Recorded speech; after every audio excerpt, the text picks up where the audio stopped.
अब लेते हैं अतीक का। अतीक का है क्वेश्चन नंबर 38 है इसका।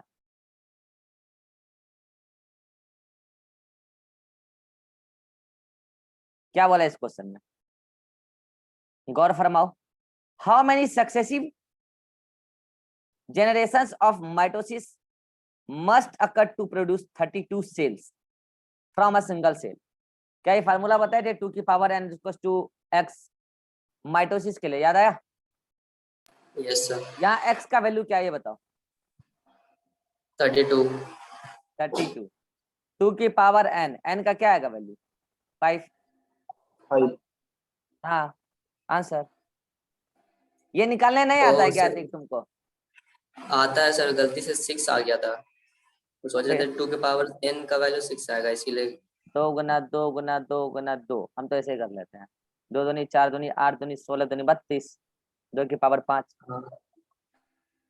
हाँ नेक्स्ट 48 इसका डाउट है।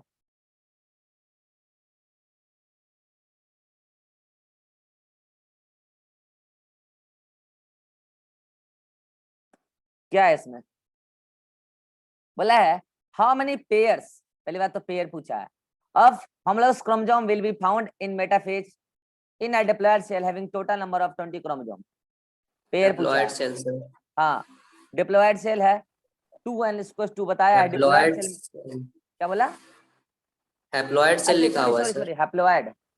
How many pairs of homologous chromosome will be found in metaphase in a haploid cells having a total of 20 chromosome।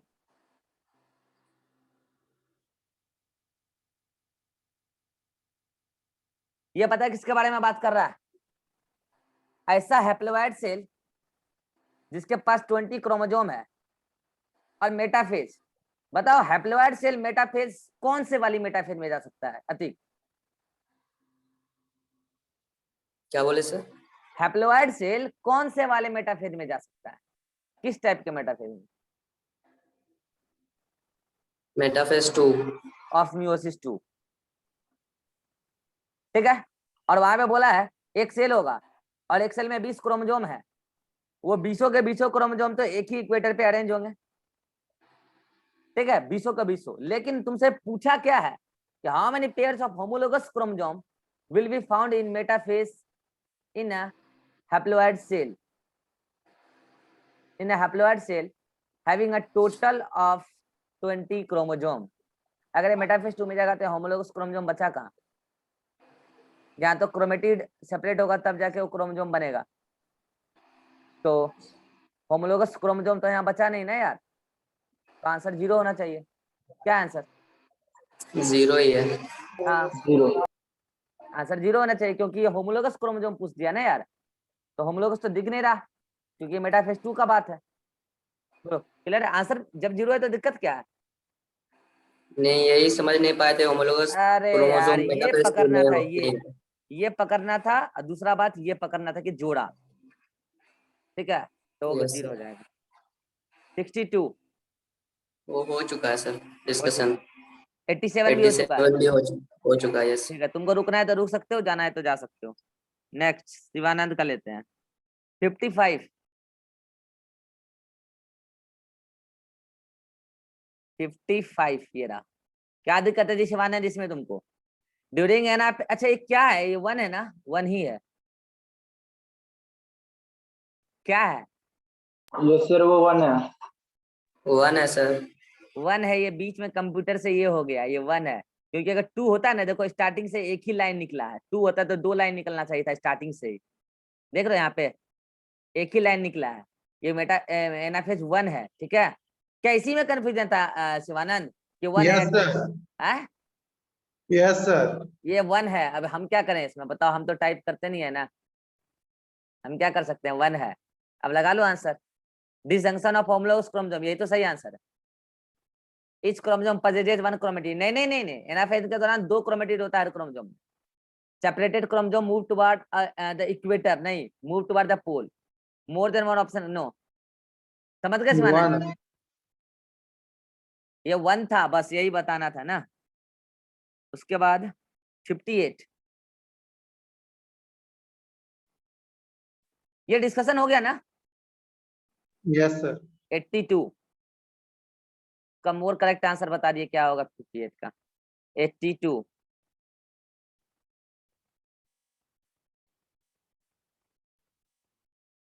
क्या है इसमें, करो गौर से। Which of the following statement correct बोला है, ठीक है। Meiosis 1 equivalent to mitosis division, क्या शिवानंद सही है लाइन? No. क्यों? क्योंकि मियोसिस 1 लिखा है। The major objective of meiosis 1 is the segregation of homologs after the recombination, क्या लाइन सही है शिवानंद? Yes, sir.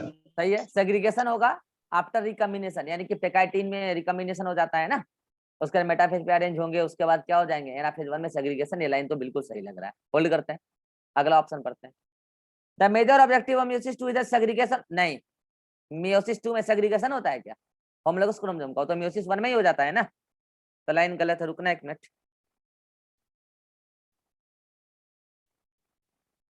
हाँ नेक्स्ट क्या है, डिवीजन ऑफ क्रोमोसोम और सेंट्रोमियर ड्यूरिंग मियोसिस 1, नहीं ड्यूरिंग मियोसिस 2। अरे क्रोमोसोम का डिवीजन, क्रोमेटिड सेपरेट हो जाना, ये तो कहाँ होता है? दोनों क्रोमेटिड का अलग हो जाना, ये कहाँ होता है शिवानंद? Meiosis 1 में। मियोसिस 1 में होता है ये। क्या अरे बोले सर? सेंट्रोमेयर का स्प्लिटिंग, सेंट्रोमियल का स्प्लिटिंग सर। हाँ ये तो सर मियोसिस 2 के G2 में होता है। मियोसिस 2 के G2 में होता है, तुम जाकर रिवीजन करो, तुमको रिवीजन की जरूरत है। मियोसिस 2 के एनाफेज 2 में होता है, तुम जाकर रिवीजन करो, रिवीजन की जरूरत है, नोट्स रिवाइज करो, ठीक है। यहाँ डिवीजन ऑफ क्रोमोसोम मतलब, और लिख भी दिया है सेंट्रोमियर का डिवीजन। मियोसिस 1 में होमोलोगस पेयर सेग्रीगेट होता है, और मियोसिस 2 में क्रोमोसोम सेपरेट होता है, उसका दोनों क्रोमेटिड सिस्टर क्रोमेटिड। इसमें हम कोई एक्सप्लेनेशन नहीं दे सकते हैं, जाकर रिवीजन करो, रिवीजन की सख्त आवश्यकता है। आंसर इज 2, आंसर इज 2, ठीक है। रिवीजन करो, समझ में आ जाएगा। ये कहाँ होता है जाके देखना नोट्स में, अपने आप समझ में आ जाएगा। तुम्हारा तीनों क्वेश्चन हो चुका है डिस्कशन। नेक्स्ट किसका बच गया? अभिषेक का पहले ले लेते हैं। 17 नंबर ये पूछा है।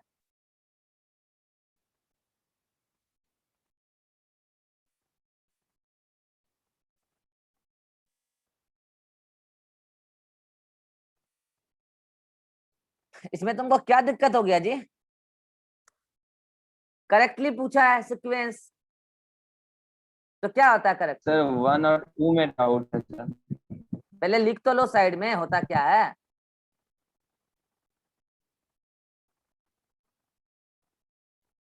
यही तो सेल साइकिल है।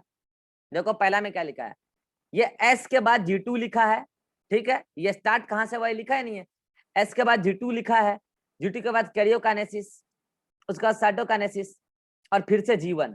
तो सही तो है भाई। अगर हम यहाँ से लाइन को स्टार्ट करें, एस से G2, G2 से कैरियोकाइनेसिस, साइटोकाइनेसिस, उसका G1, सही लग रहा है। होल्ड करो, अगर इससे कोई बेटर ऑप्शन मिल जाए तो। G1 से G2 नहीं, यहीं पे तो गलत हो गया। G1 से G2 नहीं, G1 से S, G1 से S, S से G2 सही है।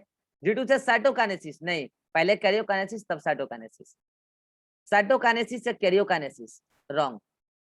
साइटोकाइनेसिस के बाद G2 G1 आएगा, कैरियोकाइनेसिस आ नहीं सकता है। बोलो क्या दिक्कत है तुमको इसमें? नो सर, क्लियर हो गया। सर वो एरो का हो रहा था फर्स्ट ऑप्शन, सर G1 वाला एरो। वो कहाँ से स्टार्ट हुआ, जब कुछ दिया नहीं तो काहे के लिए कंफ्यूज हो रहे हो? टर्मिन, इसमें देखो क्या गलती किया होगा बच्चा, यहाँ लिखा है टर्मिनेशन स्टार्ट, पढ़ रहे हो? लाइन क्या लिखा है, मतलब क्रोमेटिड का सेपरेट होना स्टार्ट हो गया। अच्छा बताओ क्रोमेटिड क्यों सेपरेट, मतलब कि वो जो sister chromatid non sister chromatid जुड़े थे वो क्यों सेपरेट होंगे? बताओ ये अभिषेक, क्यों सेपरेट होंगे? दोनों क्रोमोसोम को पास लाने वाला कौन था ये बताओ? Sir synapses. सिनेप्सिस, मतलब कि उसमें क्या बना था, सिनेप्टोनिमल कॉम्प्लेक्स, वही पास लाया था। माई कौन रखो तुम, वही पास लाया था। Yes sir. तो सिनेप्टोनिमल Yes, कॉम्प्लेक्स गलेगा कब, डिसॉल्व कब होगा? सर डिप्लोटीन में तो उसके गलने नहीं से सर, क्या डायकाइनेसिस में होता है सर, लेकिन बेवकूफ हो स्टार्ट गया। यहाँ पर। हाँ, डिप्लोटीन में साइनेप्टोमेल कॉम्प्लेक्स डिसॉल्व हो जाता है, और वो डिसॉल्व हुआ यस सर, तो टर्मिनेशन स्टार्ट हो जाएगा डिप्लोटीन में। हाँ, वहां यस पे सर, वही। टर्मिनेशन हो जाएगा डायकाइनेसिस में, और डायकाइनेसिस ऑप्शन में भी नहीं है, आंसर इज डिप्लोटीन। इसमें कोई कंफ्यूजन होना ही नहीं चाहिए। नेक्स्ट 33 नंबर,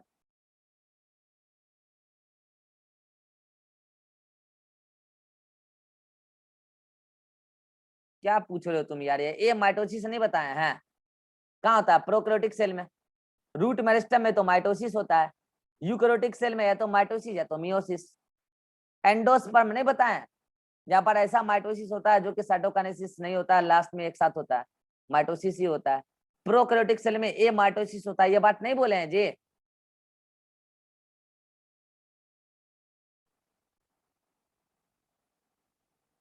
फोर्टी वन, ये बता दिए 41।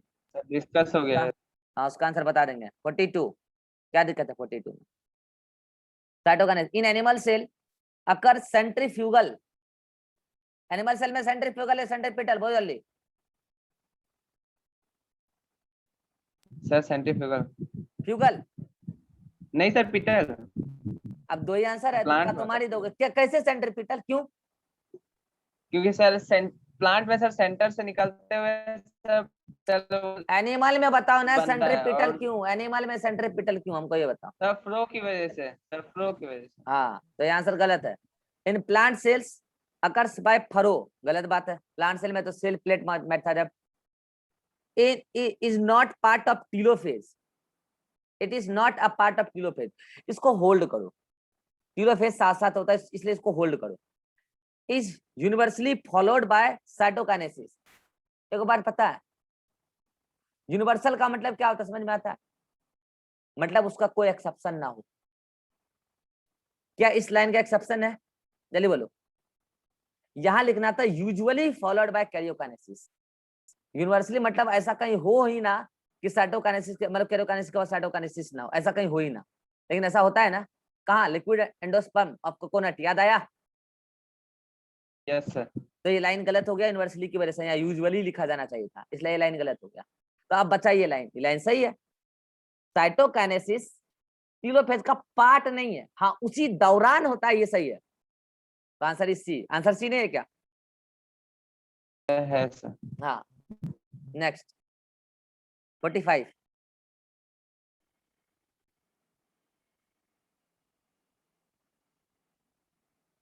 क्या दिक्कत है इसमें? एक एक करके रीड कर लो statement. Chromosome get arranged on double metaphasic plate in metaphase 1 but only 1 in metaphase 2। सही बात है, बोलो। हाँ यस सर।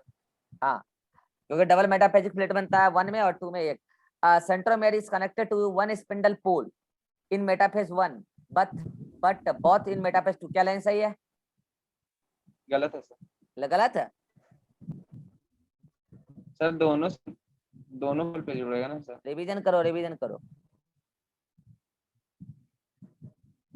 ये कनेक्टोकोर है, और बताए थे मेटाफेज 1 में एक ही तरफ से, एक ही पोल से कनेक्टोकोर से स्पिंडल फाइबर जुड़ेगा एक क्रोमोसोम पे, और दूसरे पोल से दूसरा जो क्रोमोसोम है उसके कनेक्टोकोर से स्पिंडल फाइबर जुड़ेगा। और मेटाफेज 2 में इस टाइप से क्रोमोसोम अरेंज रहता है, तो एक ही क्रोमोसोम के दोनों कनेक्टोकोर से अपोजिट पोल से जुड़ेगा। तो यहाँ पे सही लिखा है।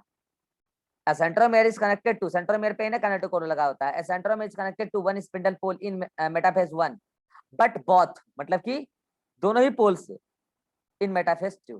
सही लाइन है। Next one, centromere divides both in anaphase 1 and 2। ये लाइन गलत है। सेंट्रोमेर डिवाइड होता है एनाफेज 2 में, नॉट 1। तो यहाँ तक अभी क्या लाइन समझ में आया कि 1 और 2 सही है, और थर्ड क्या है? गलत। ये लाइन समझ में आ गया यहाँ से।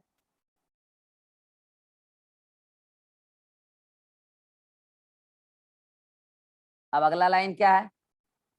पढ़ो line. Cross over products move towards the opposite pole both in anaphase 1 and anaphase 2। क्या लिखा है, सही बात है लाइन। क्रॉस प्रोडक्ट का मतलब समझते हो, क्रॉस ओवर प्रोडक्ट का मतलब क्रॉसिंग ओवर से जो बना, और क्रॉसिंग ओवर से क्या बना, वो जो आपस में एक्सचेंज किए। तो इस लाइन को पहले देखो, यहाँ पे लिखा है cross over products move toward the opposite pole both in anaphase 1 and anaphase 2। तो क्रॉसिंग ओवर में इस टाइप से एक्सचेंज हो जाता है जीन का।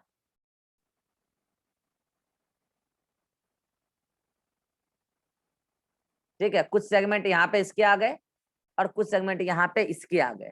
ठीक है, और अब ये क्या होगा, सेपरेट होगा। कहाँ पर ये सेपरेट होगा, आपको एनाफेज 1 में।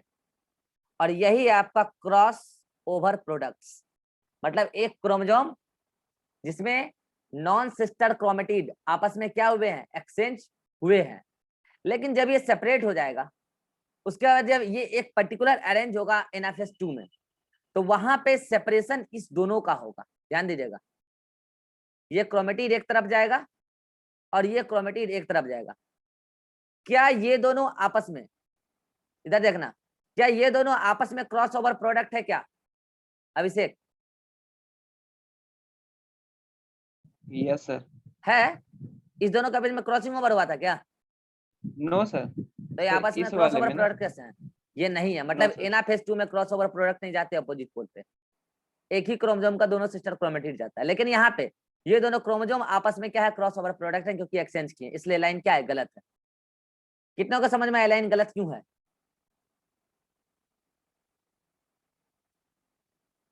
नेक्स्ट, डिप्लोटेन इज शॉर्टेस्ट सब फेज ऑफ प्रोफेज 1।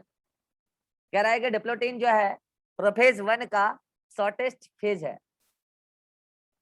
यह एक इंफॉर्मेटिव क्वेश्चन है, और मैं बता दूं बच्चों आपको, डिप्लोटीन तो लॉन्गर होता है।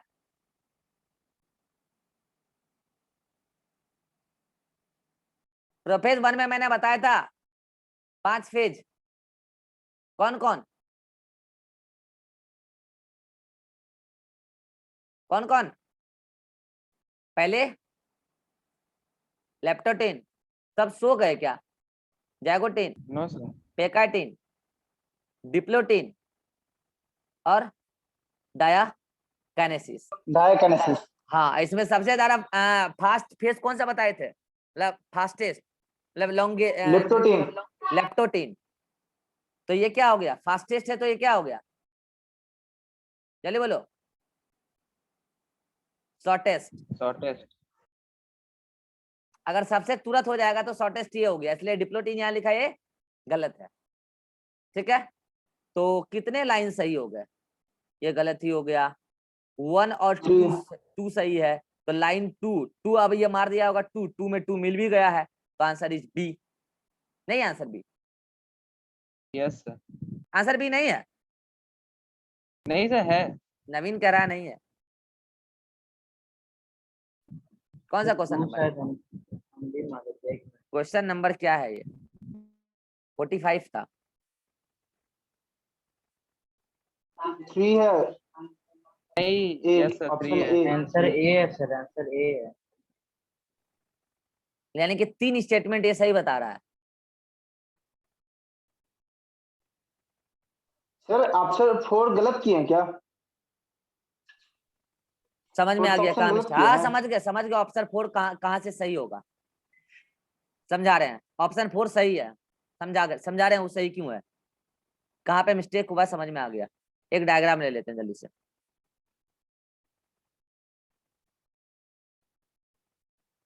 ये सेल है, ठीक है, ये क्या है, सेंट्रियोल है। एक सेल इधर भी बना देते हैं, देखो जल्दी से। यहाँ पे ये आपस में ऐसे अरेंज हुए थे, ध्यान देना। ये मियोसिस एनाफेज 1 का बात कर रहे हैं, ये ऐसे अरेंज हुए थे। अरे अरे अरे, रुक जा, ये ऐसे अरेंज हुए थे, लेकिन इसका कुछ पोर्शन इधर आ गया था, ठीक है, और इसका कुछ पोर्शन इधर आ गया था। ठीक है, ये पूरा ब्लू है, कंफ्यूज मत होना। ठीक है, तो ये कुछ पोर्शन आ गया था, और इसी का क्या होगा यहाँ पे, सेग्रीगेशन। ओके, तो ये दोनों आपस में क्या है, क्रॉस प्रोडक्ट है। लाइन देखना है यहाँ पे, मेरे से कहाँ मिस्टेक हुआ वो भी बताऊंगा मैं। क्या ये दोनों क्रोमेटिड आपस में क्रॉस ओवर है, राइट जी? अरे आपस में क्रॉस ओवर है ना? Yes sir. तो इसका यहाँ पे क्या होगा, सेग्रीगेशन होगा तो अपोजिट पोल पे जाएंगे। तो एनाफेज 1 में बात सही है, क्लियर? अब ये अपोजिट पोल में चले जाएंगे, फिर वो डिकंडेंस वगैरह होकर डायरेक्ट एनाफेज 2 में आएंगे। तो एनाफेज 2 में आने के बाद यहाँ पे देखिए इस टाइप का सीन होगा, और इसमें हुआ है मटेरियल का क्या, एक्सचेंज। ठीक है, लाइन का लिखा है cross move toward the opposite pole both in anaphase 1 and anaphase 2 towards the opposite pole. यार ये सेकंड लाइन तो मुझे अभी भी गलत ही लग रहा है, क्योंकि देखो यहाँ पे जो ये सेपरेट होंगे, ये जो सेपरेट होंगे, ये दोनों आपस में क्रॉस प्रोडक्ट हैं कहाँ? इन दोनों ने आपस में क्रॉसिंग ओवर थोड़ी किया है। हर्ष कहाँ गया, क्या बोलना चाह रहे थे, बोलो अब।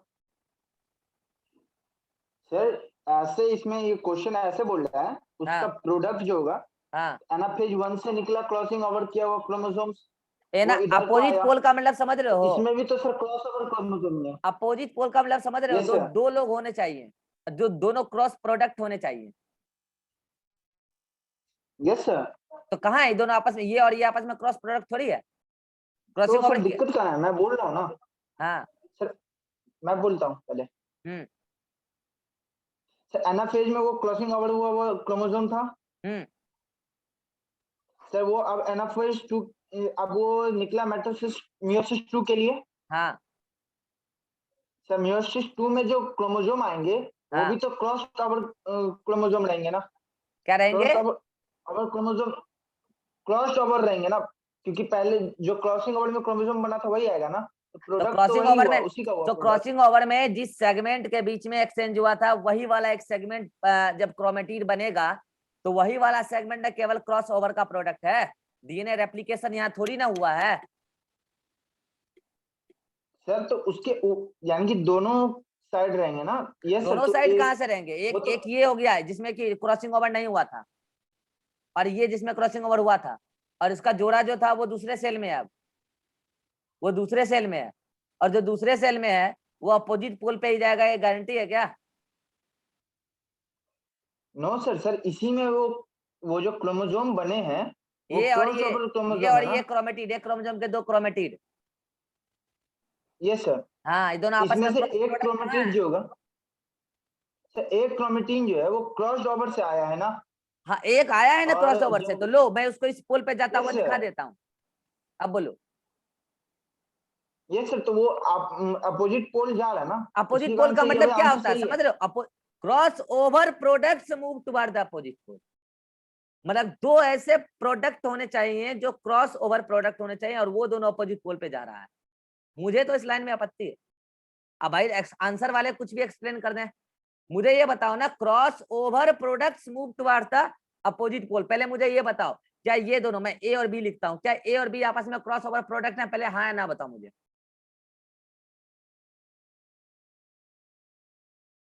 अरे बोलो हर्ष, कहाँ सर गया? आपस में नहीं है, लेकिन ये आए तो सर। पहले मुझे जो सर वो डायरेक्टली आपस में आंसर दो लेकिन ना, मुझे इनडायरेक्टली आंसर नहीं चाहिए मुझे। क्या ए और बी आपस में क्रॉस ओवर प्रोडक्ट हैं? नो सर, आपस में नहीं है फिर मैं जो पूछ रहा हूँ डायरेक्ट हाँ या ना में आंसर दो। नहीं है ना? ना। क्या यहाँ पे यही यस दोनों सर। अपने अपोजिट पोल पे जा रहे हैं? लो मैं जाता हुआ दिखा देता हूँ, एक अपोजिट पोल दूसरा अपोजिट पोल। क्या ये दोनों क्रॉस ओवर प्रोडक्ट है? नहीं है।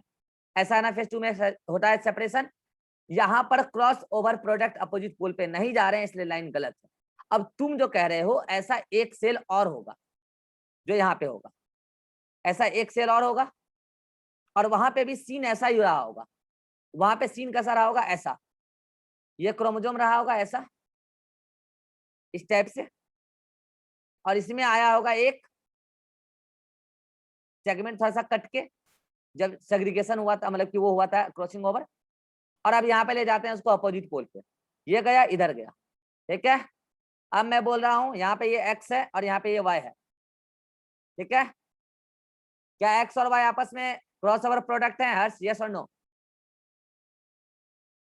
नो। क्या एक्स और वाई अपोजिट पोल पे जा रहे हैं? अरे बोलो, Yes, sir. जा रहे हैं। अब बताते हैं, आप- हाँ सुनो ना, आप क्या पहले सुनो तो मेरा। क्रॉस ओवर प्रोडक्ट एक यहाँ है और एक यहाँ है, ये दोनों जब साथ थे यहाँ पे, तो ये सेगमेंट जिसमें क्रॉस ओवर प्रोडक्ट पोर्शन दिख रहा है, ये पूरा का पूरा इसके साथ था, दोनों साथ साथ था अभी, जिसमें से ये इधर जा रहा था और ये इधर जा रहा था। तो हम कह रहे थे ये दोनों पूरा का पूरा क्रोमोसोम आपस में क्रॉस ओवर प्रोडक्ट है। और यहाँ पे जो ये एक इधर जा रहा है, एक इधर जा रहा है, यहाँ पे अपोजिट पोल पे जाने वाले जो क्रोमोसोम है वो क्रोमेटिड है, पहली बात, डबल क्रोमेटिड स्टेज में नहीं है। और वो दोनों आपस में क्रॉस ओवर प्रोडक्ट नहीं है, क्योंकि पैकाइटिन के दौरान केवल पास वाले क्रोमेटिड ही कर सकते हैं क्रॉसिंग ओवर, दूर वाले नहीं कर सकते हैं, ये लिख के ले लो, दूर वाले नहीं कर सकते हैं। अब बोलो हर्ष, तुमको क्या तर्क देना है?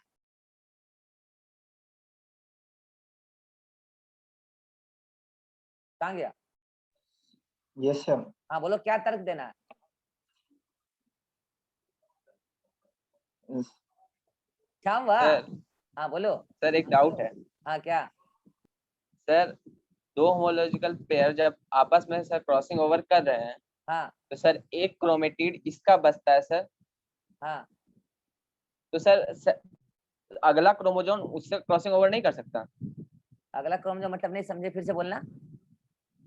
मतलब सर एक पेयर में सर क्रॉसिंग ओवर हो रहा है, हाँ उसके बाद जो सर एक क्रोमेटिड बच गया उसका, हाँ, तो उससे अगला क्रोमोसोम उससे क्रॉसिंग ओवर नहीं कर अरे सकता? होमोलोगस पेयर के बीच में ना तुम कराओगे जी क्रॉसिंग ओवर, या नॉन होमोलोगस के बीच में करा दोगे?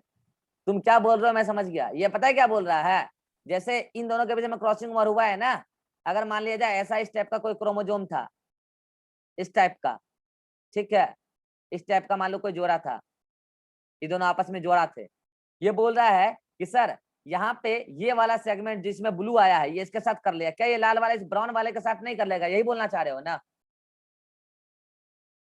नो सर, मतलब तो? ये जो दो होमोलॉजिकल पेयर जो है, हाँ, फिर आप सर इसके साइड में जो दूसरा रहेगा उससे हम पूछ रहे हैं कि इससे साइड में यही तो नहीं है, हो साइड सकता? में यही तो दूसरा जोड़ा ये रहा साइड में, यस सर, वही वो इससे नहीं तो कर नॉन सकता। होमोलोगस है यार, उसके साथ क्रॉसिंग ओवर कहाँ से हो जाएगा? तो नॉन होमोलोगस है, उसके साथ रिकॉम्बिनेशन नोड्यूल ही नहीं बनेगा, क्रॉसिंग ओवर होगा, साइनेप्सिस ही नहीं होगा उनके बीच में, साइनेप्सिस तो जोड़ा के बीच में होगा ना, जहां साइनेप्सिस सर होगा यही वही ना गांठ बनेगा। यस कुछ सर, भी यही कर पूछ रहे लो, थे आपसे। कितना भी तर्क दे दो, ये लाइन गलत है, और केवल दो ही स्टेटमेंट सही है, आंसर इज 2, आंसर करेक्शन करो। कौन क्या कहता है मैंने इसमें इंटरेस्टेड नहीं हूँ। और मैं बता देता हूँ, जो आपको ये बताएगा ना आंसर इज 3 मतलब कि 3 स्टेटमेंट सही है, उन भोंटों को ये जानकारी नहीं है कि दूर वाले क्रोमेटिड आपस में क्रॉसिंग ओवर नहीं करते। ऐसे था, ठीक है, ऐसे था ना जी। ये दूर वाले जो क्रोमेटिड हैं, ये और ये कैसे बनाएंगे आपस में रिकॉम्बिनेशन नोड्यूल? अब बकवास वाली बात मत करना कि वो दोनों भी पीछे से घूम के बना लिए होंगे, नहीं बनाते हैं। और अगर बनाते हैं ना तो जेनेटिक्स का लॉ फेल हो जाएगा। जो लोग जेनेटिक्स पढ़े हैं याद कीजिए, जो लोग जेनेटिक्स पढ़े हैं याद कीजिए, लॉ ऑफ इंडिपेंडेंट असॉर्टमेंट को एक्सप्लेन कर रहे थे वहां, और याद कीजिए जीनोटाइप फिनोटाइप एलील को लेके जब एक्सप्लेन करेंगे जेनेटिक्स में, तो आप भली भांति समझ जाएंगे कि दूर वाले क्रोमेटिड नहीं करेंगे, नहीं तो कई सारा लॉ फेल हो जाएगा, लिंकेज का रेशियो फेल हो जाएगा। पता है आपको रेशियो आता है या तो 1:7:7:1, या तो 7:1:1:7, ये सब कुछ फेल हो जाएगा, सब कुछ, अगर दूर वाले भी करने लग गए तो बहुत सारा रिकम्बिनेंट आ जाएंगे, Yes, sir. और हमेशा रिकम्बिनेंट ही आएगा, तब लॉ फेल हो जाएगा, कोई तर्क नहीं चलेगा, ये लाइन गलत है, ये लाइन गलत। अब आप बोलो हर्ष कोई तर्क अगर देना है तो हम सुनने के लिए तैयार हैं, सही तर्क तो दो। No, sir, अभी अब कुछ नहीं बचा मेरे पास। कुछ नहीं बचा? नहीं तुम नहीं, ऐसा कोई टीचर भी बोलेंगे जैसा तुम बोल रहे हो, बोलते हैं तो बोलने दो, मैं इंटरेस्टेड नहीं हूँ उसमें, मेरा यही कंसेप्ट है, यही सही है, ठीक है, मैं इसको साबित भी कर सकता हूँ जेनेटिक्स में। तो आंसर इसका करेक्शन करो जल्दी से, आंसर इज 2। कर दिया। चलो नेक्स्ट, ये किसका क्वेश्चन था? 80 से 40 किसका क्वेश्चन था, किसका डाउट था? सर मेरा अभिषेक। अभिषेक। तो ये 45 तुम्हारा तो लास्ट डाउट था, अब ईरान का बच गया, केवल 8 मिनट टाइम है, देख लेते हैं, ईरान का तो ज्यादातर सॉल्व भी हो गया होगा। सर मेरा बस 28 बचा हुआ है। 28 कौन सा? 28 नंबर क्वेश्चन। 28 नंबर इसी में, अच्छा अच्छा अच्छा, एक्सरसाइज यहाँ कुछ नहीं है यार, ठीक है ठीक है। क्या है इसमें? सर ऑप्शन ए वाला। करेक्ट। प्लांट शो माइटोसिस, बहुत ही ये लाइन बताया था मैंने कहा था प्लांट किंगडम में आपको बताऊंगा कई सारे हैप्लोइड से लोअर प्लांट के अंदर माइटोसिस, अच्छा यहाँ पे लिखा है, हाँ माइटोसिस शो करते हैं, माइटोसिस भी और मियोसिस भी, कोई दिक्कत नहीं है, लाइन सही है, क्या दिक्कत है? समझ गए सर। एनसीईआरटी की लाइन है ये, प्लांट किंगडम में दिखा दूंगा, सारे पूरे रिप्रोडक्शन में आ जाएगा साइकिल में, ठीक है। बाकी सभी लोग का सारा डाउट क्लियर हो गया?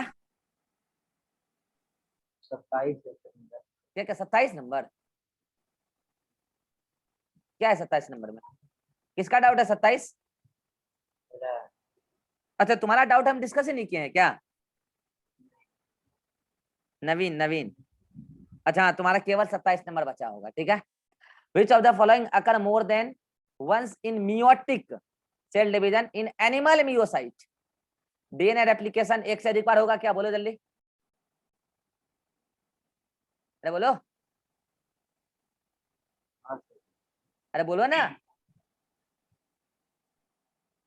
अरे नवीन तुम्ही से पूछ रहे, नहीं ना, तो इसको माइक ऑन रखो, टाइम वेस्ट हो रहा है।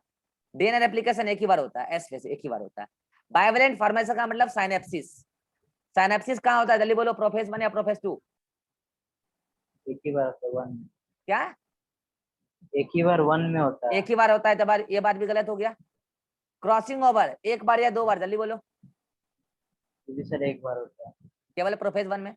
क्रोमेटिन कंडेंसेशन 2 बार हो सकता है क्या? हाँ, प्रोफेस 2 बार होगा प्रोफेस। सेंट्रियोलर डुप्लीकेशन बोले थे, याद करो, वहां इस फेज में मियोसिस 1 में, और मियोसिस 2 में कहा? जल्दी बोलो। G2 में, सही बात। कैरियोकाइनेसिस 2 बार होगा, सही बात। साइटोकाइनेसिस भी होता ही है इन जनरल, 2 बार तो होता ही है, क्या दिक्कत है बोलो? क्रोमेटिन कंडेंसेशन में था।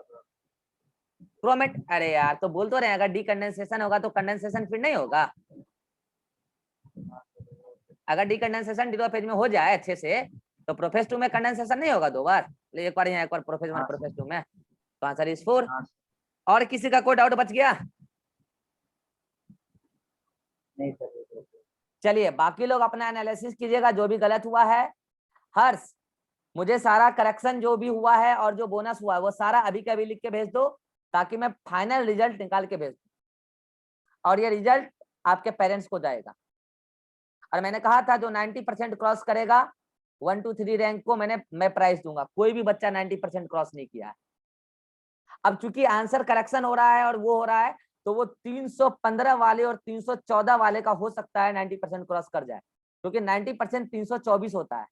निकाले हो कभी? अरे निकाले हो? Yes sir. हाँ 324 होता है। Yes sir. हाँ, जो 324 क्रॉस करता है उसका रैंकिंग होता है, जो 324 क्रॉस होने के बाद फर्स्ट सेकंड थर्ड वाले को मैं देता प्राइज। मैंने पहले ही बोला था ये बात, बोला था कि निकल। अच्छा कुछ लोग ये तो नहीं सोच रहे हैं ना कि जो फर्स्ट सेकंड थर्ड आ गया उसको प्राइज मिल जाएगा 315 314 और 300, ऐसा सोच रहे हो क्या कोई? No sir. नो नहीं, ऐसा मैंने बोला है, मैंने कहा था 90%, कल बोला है मैंने 90% क्रॉस कीजिए तो जो भी 1 2 3 रैंक होंगे उनको मैं प्राइज दूंगा। सर जो क्वेश्चन हटेंगे सर बोनस वाले, तो उसमें तो वो मैं रिजल्ट बना के भेज दूंगा, वो मेरा काम है। आपको आपत्ति होगा तो रिजल्ट के बाद आप बोलना, मैं रिजल्ट बना के भेज दूंगा। जो बोनस है उसका मार्क्स सभी को जुड़ेगा। ऑलरेडी आपका अगर वो पहले से सही माना गया है, मैं देख लूंगा ओमार में, अगर वो ऑलरेडी आपका सही माना गया है तो आपका मार्क्स नहीं जुड़ेगा, ऑलरेडी जुड़ा हुआ है। जिसका नहीं जुड़ा हुआ है उसमें जोड़ देंगे जो बोनस है। जो आंसर करेक्शन है, तो आपने अगर गलत आंसर मारा था पहले से ही तो आपका मार्क्स काट लेंगे, अगर आपको मिला था मार्क्स, और आपका पहले से नंबर कटा था और आंसर सही होने के बाद आपका आंसर सही हो गया तो आपको मार्क्स दे देंगे उसके बदले, वो मैं कर दूंगा। तो अगर कोई इसको क्रॉस कर गया बाई चांस, इसको भी, इन दोनों में चांसेस है क्रॉस करने का। 300 वाले का कम चांस है क्रॉस करने का, 324 देख लेंगे करेक्शन के बाद क्या होता है। इन दोनों के चांसेस हैं, क्योंकि 2 क्वेश्चन भी अगर इन दोनों ने सही कर लिया तो ये दोनों क्रॉस कर जाएंगे, और फिर मैं इन दोनों को प्राइज भी दूंगा। ठीक है, फाइनल रिजल्ट मैं निकाल दूंगा, हर्ष मुझे तुम भेज दो। बाकी बच्चे रिजल्ट सभी के पेरेंट को जाएगा, ठीक है, रिजल्ट शाम तक सभी के पेरेंट को चला जाएगा।